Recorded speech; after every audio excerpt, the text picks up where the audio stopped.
Palavra da Verdade, com Hernandes Dias Lopes. Irmãos queridos, nós vamos abrir a Palavra de Deus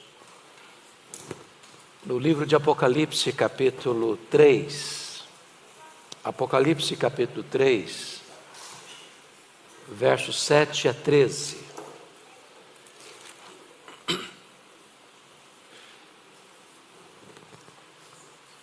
Apocalipse 3, 7 a 13.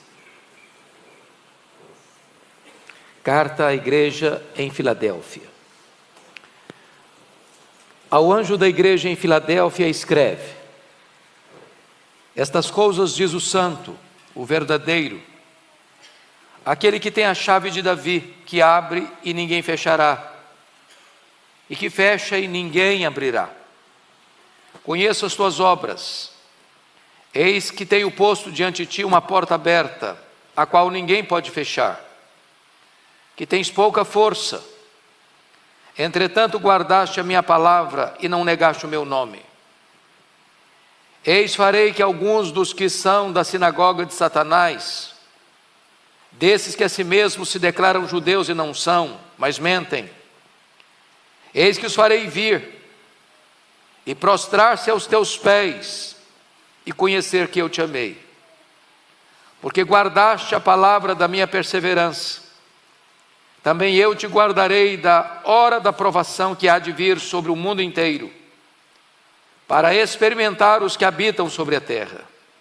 Venho sem demora, conserva o que tens, para que ninguém tome a tua coroa. Ao vencedor, far-lo-ei coluna do santuário do meu Deus, e daí jamais sairá. Gravarei também sobre ele o nome do meu Deus, o nome da cidade do meu Deus, a nova Jerusalém que desce do céu, vinda da parte de Deus, e o meu novo nome. Quem tem ouvidos, ouça o que o Espírito diz às igrejas. Amém.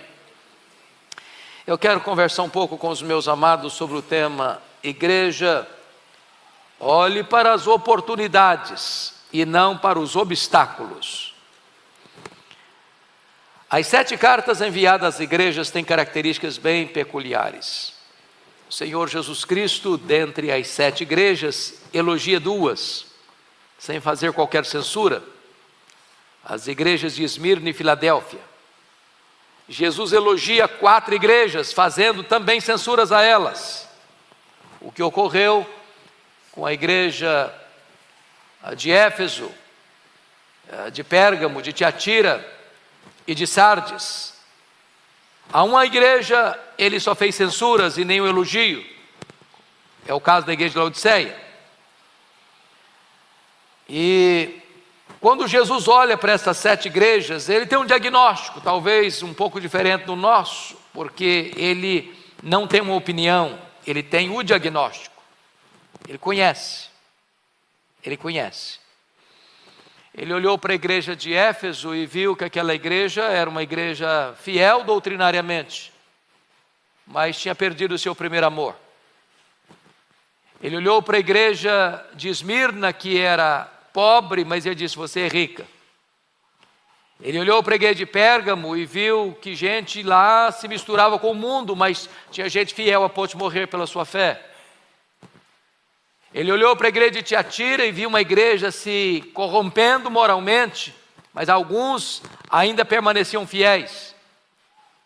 Ele olhou para a igreja de Sardes e aquela igreja tinha um nome, uma igreja viva, mas Jesus olha e diz: não, você está morta. Jesus olhou para a igreja de Filadélfia e diz: você tem pouca força, mas eu coloquei diante de ti uma porta aberta. Ele olhou para a igreja de Laodiceia, e igreja que dizia que estava rica e abastada, e Jesus olha e diz: não, você é pobre, você é miserável, você está cega, você está nua. Diante desse fato preliminar, eu gostaria de olhar esta carta e tirar desta carta algumas lições que eu passo a compartilhar com vocês. A primeira delas é que Jesus conhece não só a igreja, mas conhece a cidade onde a igreja está inserida. E Jesus nos ensina princípios, porque conquanto pregadores, conquanto professores de escola bíblica dominical, conquanto pessoas que ministram a palavra de Deus, cabe-nos não só conhecer o texto, mas conhecer o povo. Não só conhecer o texto, mas conhecer o contexto. Não só olhar a passagem bíblica, mas a geografia, a história, a cultura da cidade para a qual você está pregando. Recebemos aqui hoje um desafio para abrir uma igreja em Roma. Tem uma cultura por trás, tem uma história por trás, tem toda uma conjuntura política, econômica, social, religiosa por trás. E ao plantarmos ali uma igreja, nós vamos pregar o mesmo evangelho, mas vamos precisar conhecer essa estrutura toda para sermos não só fiéis, mas também relevantes. E aqui é curioso porque a cidade de Filadélfia foi fundada para ser uma porta aberta para a divulgação da cultura e da filosofia grega. Aquela cidade ficava como que na encruzilhada do mundo, era a porta de entrada da Ásia. Era uma espécie de embaixadora da cultura grega. E Jesus está dizendo para a igreja, olha, assim como a cidade de Filadélfia era uma porta aberta e uma embaixadora para a proclamação da cultura grega, a igreja está nessa cidade, com a porta aberta para pregar o evangelho. Ela tem uma missão nessa cidade. Aquela cidade tinha sido castigada por vários terremotos.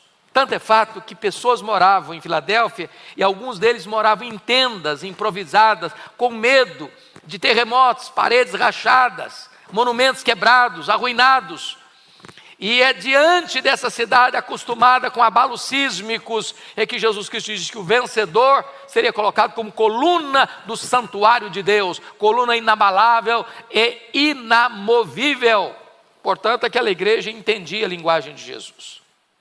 Mas em terceiro lugar, olhando essa cultura da cidade, a cidade de Filadélfia foi batizada com um novo nome, depois da sua reconstrução, porque a cidade foi devastada por um terremoto, o mesmo terremoto que destruiu Sardes no ano 17, depois de Cristo, e aquela cidade só foi plenamente reconstruída no ano 90, com recursos imperiais, e então ao ser reconstruída, ela recebeu um novo nome, foi rebatizada com o nome de Neo-Cesareia, ou a nova cidade de César.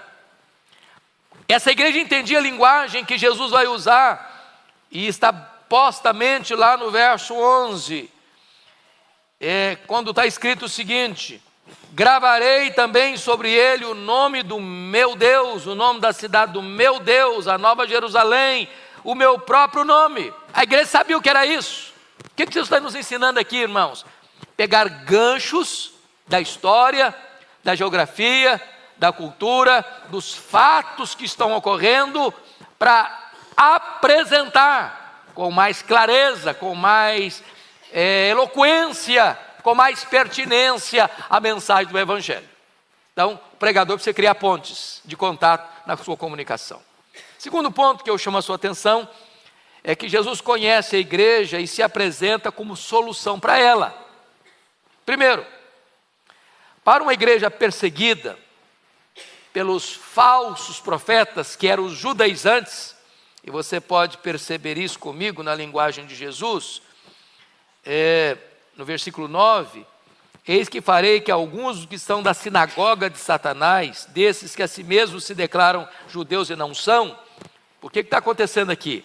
Os judaizantes, que eram judeus de raça, de sangue, estão dizendo para os crentes o seguinte: olha, vocês não estão salvos não. Se vocês não se limitarem e obedecerem aos preceitos judaicos, como aconteceu lá em Atos 15, se vocês não se circuncidarem, se vocês não guardarem a lei de Moisés, não há salvação para vocês não. E estão dizendo para os crentes: vocês não estão salvos não. Se vocês querem ser salvos, vocês têm que voltar para o judaísmo. No cristianismo não tem salvação. E Jesus chama esse time, esse grupo de sinagoga de Satanás, que se declaram judeus, mas não são judeus, porque o verdadeiro judeu não é aquele que tem o sangue de Abraão correndo em suas veias, mas aquele que tem a fé de Abraão habitando em seu coração.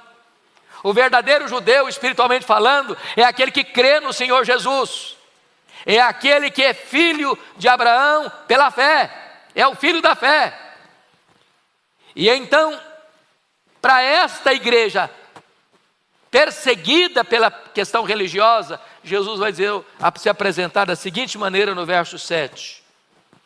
Estas coisas diz o santo, o verdadeiro.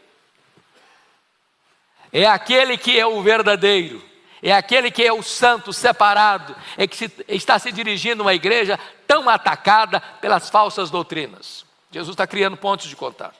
Segundo, para uma igreja sem força aos olhos do mundo, Jesus parabeniza a igreja pela sua fidelidade. Olha o verso 8. Conheça as suas obras. Eis que tenho posto diante de ti uma porta aberta, a qual ninguém pode fechar.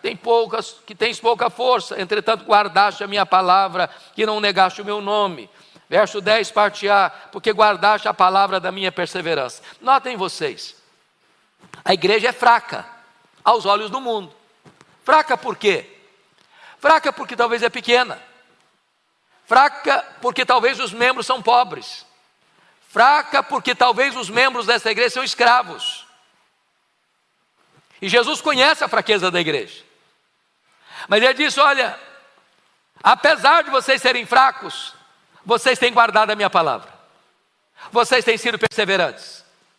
Vocês não têm sucumbido. Vocês não têm negado a fé.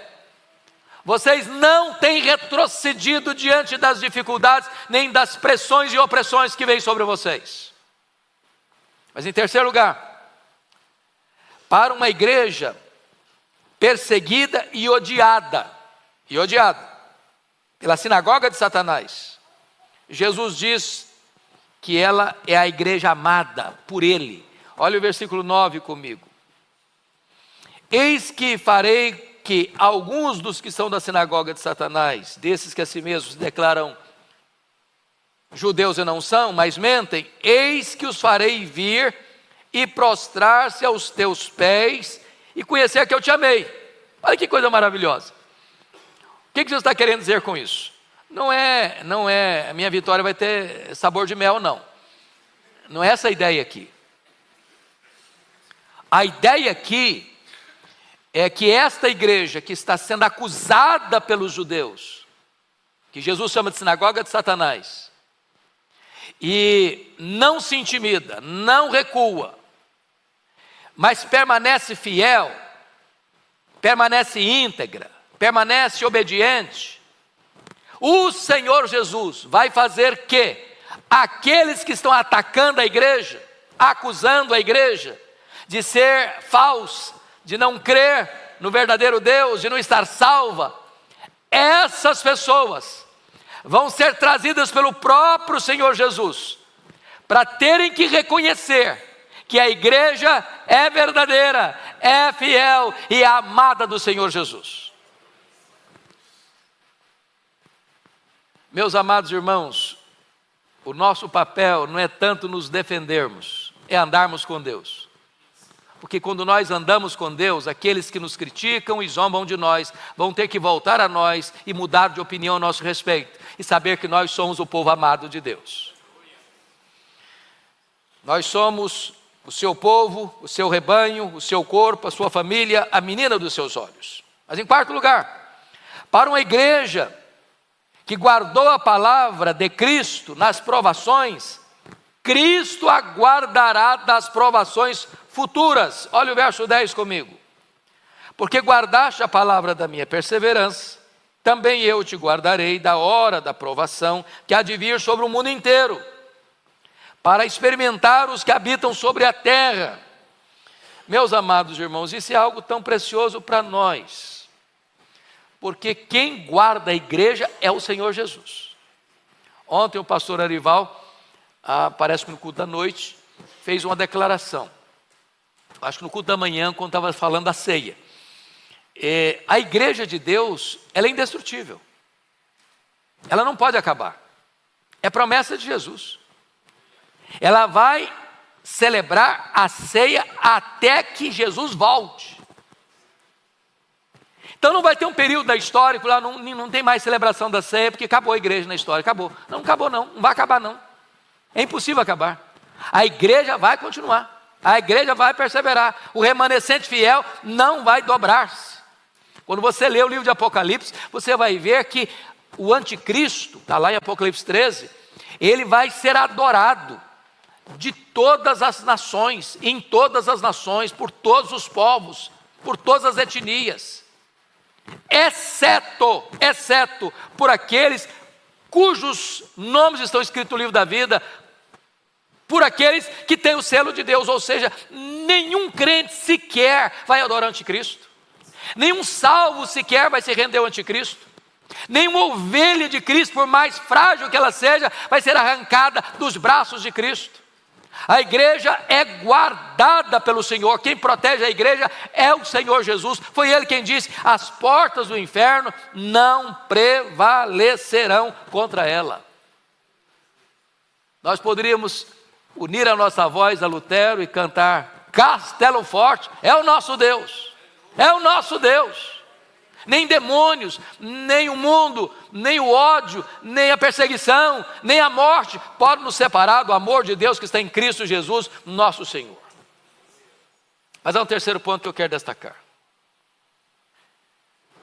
Jesus conhece as fraquezas da igreja, mas coloca diante da igreja uma grande oportunidade. Olha comigo o verso 8. Conheça as tuas obras. Eis que teu posto diante de ti uma porta aberta, a qual ninguém pode fechar, que tens pouca força, entretanto guardaste minha palavra e não negaste o meu nome. Vamos entender isso, a palavra que Jesus disse, eis que tenho posto diante de ti uma porta aberta, porta aberta. Então a primeira pergunta é, que porta é essa? Que porta aberta é essa? Em primeiro lugar, esta porta aberta é a porta da salvação.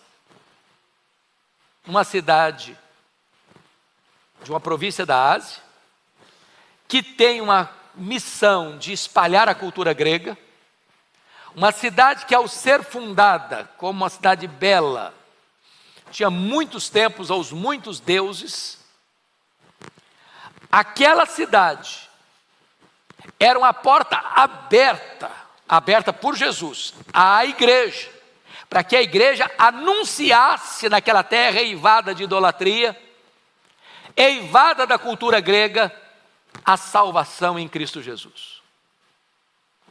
Meus amados irmãos, que coisa maravilhosa, porque o próprio Jesus, eu sou a porta, se alguém entrar por mim, será salvo, entrará e sairá e achará pastagens. Hoje você e eu temos portas abertas para o mundo, para levar o evangelho em São Paulo, pelos rincões do Brasil, na América Latina, na América do Norte, na Europa, na África, na Ásia, na Oceania. As portas estão abertas, a porta da salvação. E onde o evangelho é pregado, a salvação chega. Onde o evangelho é anunciado, corações se rendem. Onde a verdade chega, a mentira é derrotada. Onde a luz chega, as trevas não prevalecem. A igreja tem diante dela portas abertas. Mas a segunda porta aberta aqui, irmãos, é a porta da oportunidade de evangelização. Porque vejam vocês, as provações são tempos de oportunidade. Versículo 10, porque guardaste a palavra da minha perseverança, também eu te guardarei da hora da provação que há de vir sobre o mundo inteiro, para experimentar os que habitam sobre a terra. As provações chegam. E quando as provações chegam na vida da igreja, na vida do crente, a luta, a perseguição, a pressão, a angústia, isso não é um tempo o crente ficar minguado, mirrado, achatado, não. É um tempo para o crente exalar o perfume de Cristo. Sabe por quê? É como a flor, quanto mais ela é esmagada, mais ela exala perfume. Quanto mais a igreja é exprimida, é perseguida, mais a igreja é poderosa. Quanto mais a igreja tem as suas restrições diante de um mundo que a persegue, ou das religiões de seitas que a oprimem, mais a igreja se levanta corajosamente para dizer que Jesus é a razão da nossa vida. As lutas nunca oprimiram a igreja, a perseguição nunca destruiu a igreja, as dificuldades nunca fizeram a igreja recuar, ao contrário, ao contrário. Mas ainda, a idolatria é uma oportunidade.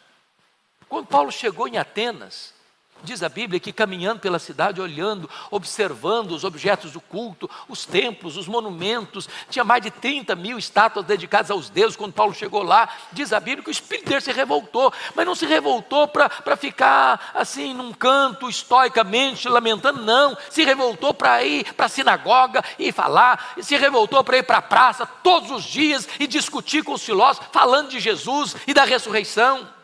Quando você olha a idolatria dominante no nosso país, dominando o mundo inteiro, não é para a igreja ficar acuada, não, é para a igreja ver uma porta de oportunidade para evangelizar. Mais ainda, se você parar para perceber as lutas que Paulo enfrentou em Éfeso, Paulo chega a dizer lá em 1 Coríntios 16, 9, que ele, diante das lutas que eram maiores que suas forças, ele diz: eu enfrentei feras lá. Ele está olhando nessa pressão toda e pedindo para Deus abrir uma porta larga e espaçosa. Meus irmãos, a igreja está sendo acuada hoje, por todos os lados. A igreja hoje está sendo perseguida por todos os cantos. Se não é perseguição física, é perseguição filosófica, é perseguição ideológica, é perseguição teológica, é perseguição de todos os lados. Mas a igreja não deve olhar isso como uma situação para calar a sua voz, para amordaçar a sua voz, não. A igreja deve olhar essa circunstância e Deus abre porta para nós, Deus abre oportunidade para nós, Deus abre fronteiras novas para nós. Nós estamos ouvindo todo dia, não, a Europa, o continente que foi o berço do protestantismo, é hoje um continente pós-cristão, e é um continente pós-cristão, e pós-cristão, não, é pós-cristão, pois agora é a nossa vez, agora nós vamos inverter o barco, agora nós vamos daqui para lá, agora nós vamos plantar a igreja lá, agora nós vamos evangelizar lá, é agora a nossa vez. Olha a porta aberta, é Deus que está botando porta aberta. Mas mais, amados, quando você vê Paulo preso em Roma, está preso, está algemado, ele, lá em Colossenses 4, 3 e 4, ele ora para que Deus abra uma porta. Eu acho isso incrível, porque Paulo estava velho, Paulo estava cheio de cicatrizes, Paulo estava pobre, Paulo estava acusado, Paulo podia pensar, bom, eu preciso cuidar de mim, eu já estou velho, eu preciso cuidar da minha saúde, eu preciso cuidar do meu futuro, preciso pensar em me aposentar, preciso pensar pelo menos curtir um pouquinho a vida. Ele está orando, pedindo: Deus, abra uma porta, abra uma porta. E ele está algemado, e ele diz: olha, que oportunidade fantástica, eu estou algemado. Tem um cara que está aqui colado comigo, e ele não pode nem fugir, eu vou falar de Jesus para ele, e ganhou toda a guarda pretoriana. Olha a circunstância da vida, meu irmão, por mais carrancuda que ela seja, como a porta que Deus está colocando diante de você, para você testemunhar do Senhor Jesus Cristo. A igreja era fraca, ela estava enfrentando oposição, ela tinha ameaça de tribulação no futuro, mas o Senhor Jesus está dizendo para ela o seguinte: olha, eu coloquei diante de você uma porta aberta, e a porta que eu abro ninguém fechará, e a porta que eu fecho ninguém abrirá. Quarto lugar, quarta lição: Jesus não apenas conhece as dificuldades da igreja, mas Jesus dá para a igreja grandes garantias. Olha comigo o versículo 7, por gentileza. Ao anjo da igreja em Filadélfia escreve: estas coisas diz o santo, o verdadeiro, aquele que tem a chave de Davi, que abre e ninguém fechará, que feche ninguém abrirá. O que significa isso, irmão? Jesus tem em suas mãos grande autoridade. Ele já tinha dito lá no capítulo 1, verso 18 de Apocalipse: eu tenho as chaves da morte e do inferno. Agora ele diz, capítulo 3, versículo 7, eu tenho a chave de Davi. E ter a chave de Davi significa ter autoridade. Autoridade. Antes do Senhor Jesus comissionar a sua igreja, ele disse para ela: toda a autoridade me foi dada nos céus e na terra. Portanto, ide. Nós não estamos indo na nossa força, no nosso poder, com a nossa capacidade apenas, nós estamos indo debaixo de autoridade, nós estamos indo debaixo de poder, nós estamos indo debaixo daquele que tem o comando, que tem o controle, que domina tudo, a obra é dele, quem faz a obra é ele, nós somos apenas os cooperadores, porque é ele quem vai na nossa frente, é ele quem abre portas, é ele quem fecha portas, é ele quem dá arrependimento, é ele quem dá a fé, é ele quem chama eficazmente, é ele quem faz, é ele quem edifica a igreja. Esta porta, esta chave de Davi, que abre a porta do Evangelho, abriu para os judeus, lá em Atos 2, abriu para os samaritanos, lá em Atos 8, abriu para os gentios, lá em Atos 20, e abre, irmãos, esta porta para o mundo inteiro, quando a igreja tem olhos abertos para ver. Mas eu quero concluir com o último ponto. Jesus não apenas conhece a pobreza da igreja, mas promete à igreja uma grande recompensa e uma gloriosa herança. Olha comigo o verso 11, por favor. Venho sem demora, conserva o que tens, para que ninguém tome a tua coroa. Jesus está dizendo para essa igreja o seguinte: olha, vá fazer a obra, vamos lá, a porta está aberta. E tem uma coisa, não tem muito tempo também não. Eu venho sem demora. O tempo de Deus não é o nosso, mas Ele prometeu que vai voltar, e Ele disse que vai ser rápido, que nós não temos todo o tempo urge, e é preciso fazer a obra de Deus enquanto é dia, porque a noite vem quando ninguém mais pode trabalhar. Mais do que isso, nós precisamos guardar o que temos, guarda o que tens, para que ninguém tome a tua coroa. E a ideia de coroa aqui, irmãos, não é perder a salvação, não é que alguém pode chegar em você e tirar a sua salvação, você está salvo hoje e perder essa salvação, não é isso que Jesus está falando. A coroa aqui é a grande oportunidade que aquela igreja tinha de, na cidade que tinha portas abertas para divulgar a cultura grega, a igreja tem portas abertas para pregar o Evangelho. Se a igreja não aproveita o tempo da sua oportunidade, como candeeiro que é, o Senhor Jesus pode chegar e retirar esse candeeiro.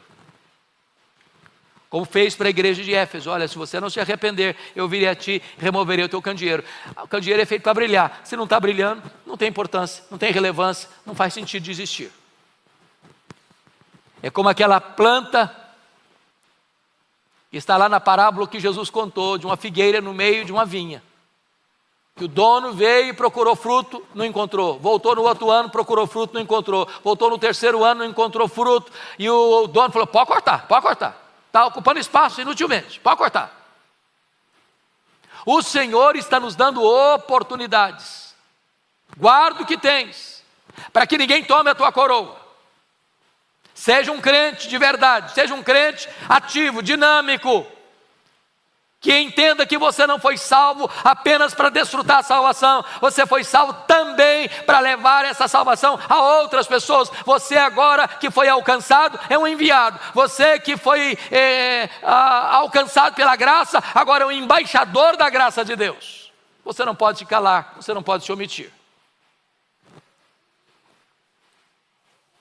Mas a segunda coisa que Jesus faz é prometer no verso 12 algo maravilhoso: ao vencedor falo-ei coluna do santuário do meu Deus.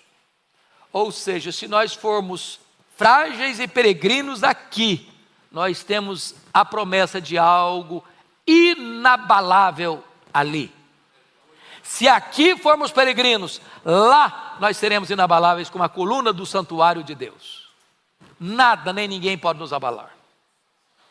Terceiro, o vencedor terá gravado em sua vida um novo nome. Para aquela cidade que tinha trocado de nome, agora Jesus está dizendo: olha, o vencedor, o fiel, o que persevera, ele vai ter gravado um novo nome nele. E aqui vale a pena você olhar comigo no verso 12. Gravarei também sobre ele o nome do meu Deus, o nome da cidade do meu Deus, que é a Nova Jerusalém que desce do céu, vindo da parte do meu Deus, e o meu novo nome, o nome do Pai, o nome da Nova Jerusalém e o nome do Filho. Vão estar gravados em você. E o universo inteiro vai saber que você é propriedade de Deus. E o universo inteiro vai saber que você faz parte da família de Deus. Você é a igreja de Deus, porque você é a própria Nova Jerusalém. Quando João é chamado para ver a esposa do Cordeiro, a Nova Jerusalém, ele não vê apenas uma cidade, ele vê a noiva. Sabe por quê? A Nova Jerusalém e a noiva é a mesma coisa. A cidade santa é a própria igreja. O que vai brilhar lá não é apenas uma cidade de ruas de ouro, com portas de pérolas. A igreja.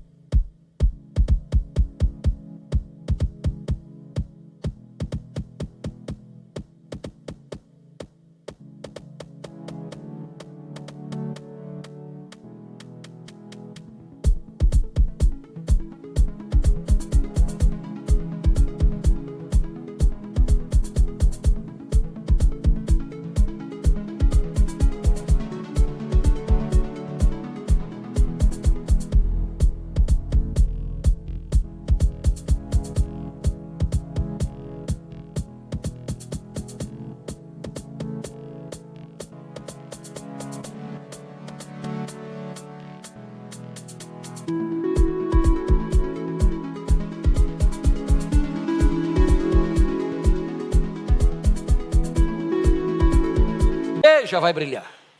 A igreja glorificada, ela é a noiva, é o resplendor da glória de Deus, refletindo nela e através dela. E é por isso que, amados irmãos, nós poderíamos concluir dizendo 3 coisas. A porta aberta é a oportunidade da igreja. A chave de Davi é a autoridade de Cristo. E a coluna do santuário é a segurança do crente. Então, Cristo abriu as portas, Cristo tem as chaves, e Cristo promete segurança eterna. Agora é com você e é comigo, agora é conosco. As portas continuam abertas, e é tempo da igreja olhar não para os obstáculos, mas olhar para as oportunidades.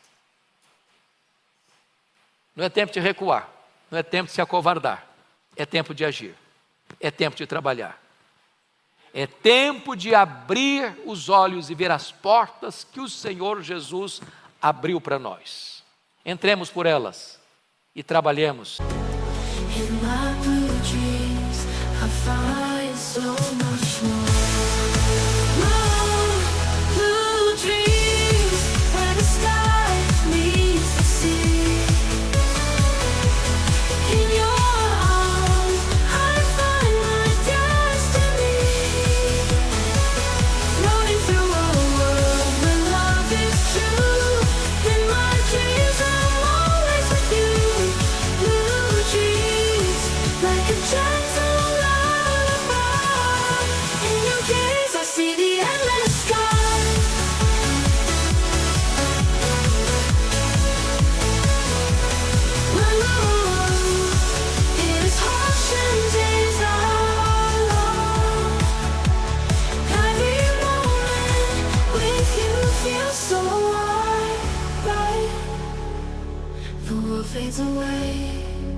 Para a glória dele, até que ele volte.